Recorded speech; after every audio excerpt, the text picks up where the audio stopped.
But in the mid-70s, his familiar world began to change dramatically.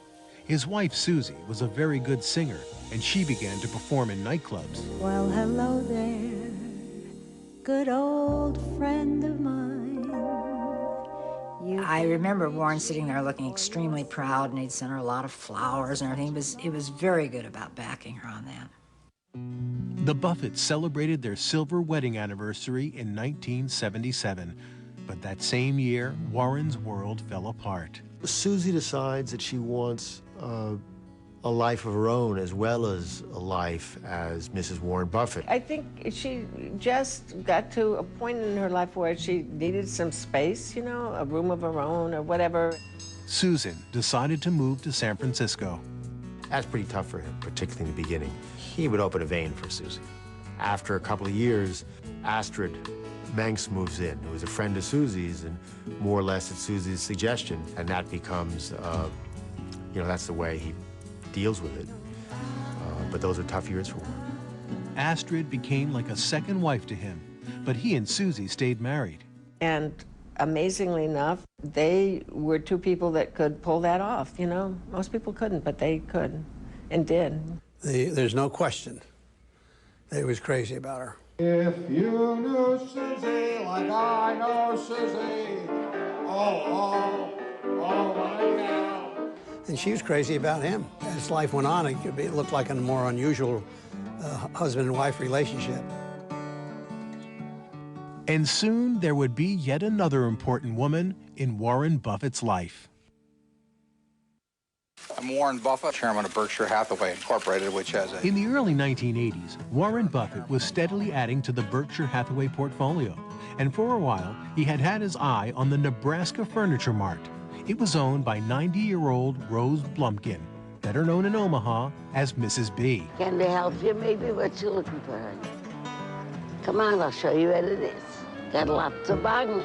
She was an immigrant from Russia, came to this country, had the courage to start her own business. I think I got it right here.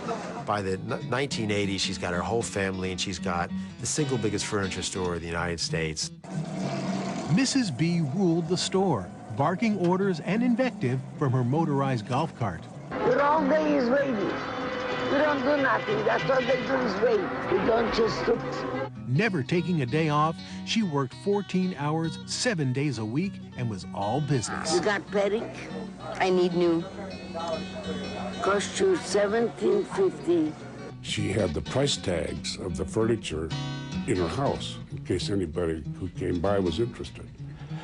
Now that's a salesperson.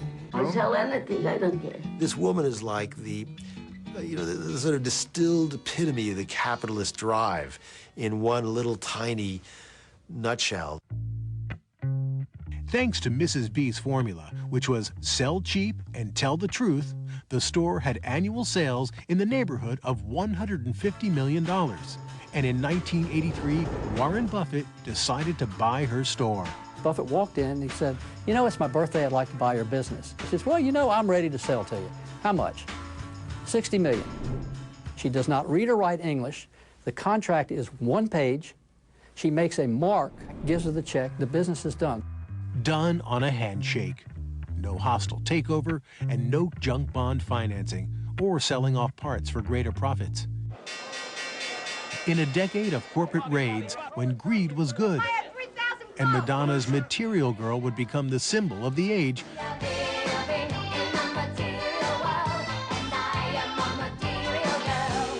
Warren Buffett's Material Girl was Mrs. B, and she continued to run the store and yell at her employees. Find out. You don't have to say it. Find the spot. The truth is she didn't give up the company. I mean, we are partners, and in most ways, she's the senior partner. She knows, she's forgotten more about the business than I'll ever know, so she's the boss.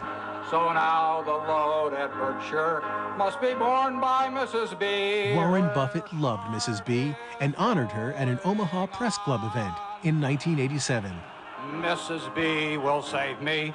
She'll just throw another sail. In 15 months, he had made about as much money with Mrs. B as he had in 19 years with the ailing Berkshire Hathaway textile factory. It barely scraped by. But Buffett had kept it going until it threatened to become a financial drain on the holding company.